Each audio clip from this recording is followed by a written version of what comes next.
Kilat News Updates. Mga balita ngayon, sonar technology sa paghahanap sa MV Tricia Kirstine 3 ginagamit na ng PCG. Bilang ng kumpirmadong patay umabot na sa 42, kabilang ang Coast Guard personnel. Dalawang impeachment complaints laban kay VP Sara muling inihain sa Kamara. Taas presyo sa produktong petrolyo muling ipatutupad ngayong unang linggo ng Pebrero. Ako po si Cesar Sorian para ihatid ang mga nangunang balita sa buong kapuluan ngayon. Lumipat na sa sonar technology ang Philippine Coast Guard o PCG sa mas pinaigting na paghahanap sa MV Tricia Kirstine 3 na lumubog lampas alas 12 ng madaling araw noong January 6, 2026 sa karagatang sakop ng Balok-Balok Island, Basilan.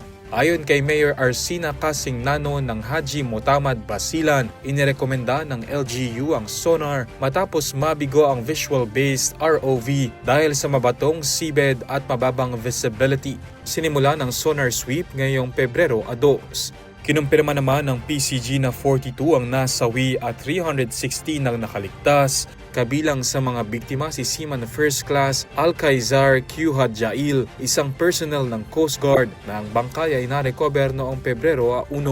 Sa ni spokesperson Noemi Cayabyab, ipinamalas ni Hadjail ang kabayanihan sa paggabay sa mga pasahero habang nasa panganib ang barko.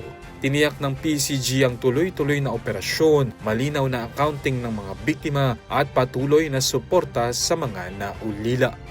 Muling inihain sa Kamara ang dalawang impeachment complaints laban kay Vice President Sara Duterte nitong Lunes, Pebrero 2, ilang araw matapos na ipinagtibay ng Korte Suprema ang desisyon nitong ideklarang unconstitutional ang impeachment case noong nakaraang tao. Sa unang reklamong inihain ng mga aktivista at sectoral groups at inendorso ng Makabayan Bloc, binigyang diin ang umano'y katiwalian at maling paggamit ng 612.5 million pesos na confidential at intelligence funds ng Office of the Vice President o OVP at Department of Education o DepEd noong si Duterte pa ang kalihim nito.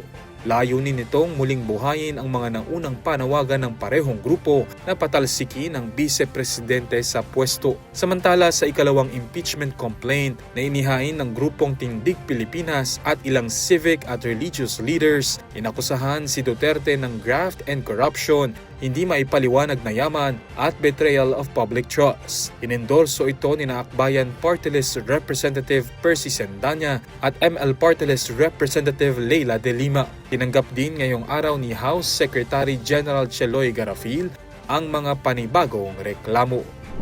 Abiso sa mga motorista. Panibagong taas presyo ang sasalubong ngayong unang linggo ng Pebrero.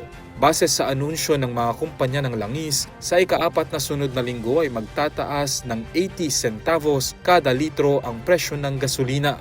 Ika-6 na beses namang magtataas ang presyo ng diesel na may pinakamalaking dagdag na 1 peso and 60 centavos kada litro, habang 1 peso and 10 centavos naman ang itataas sa presyo ng kerosene. Ika-6 na sunod na pagtaas din ito. Epektibo ang bagong presyo bukas Pebrero 3. Samantala, epektibo rin simula kahapon ang dagdag singil sa liquefied petroleum gas o LPG.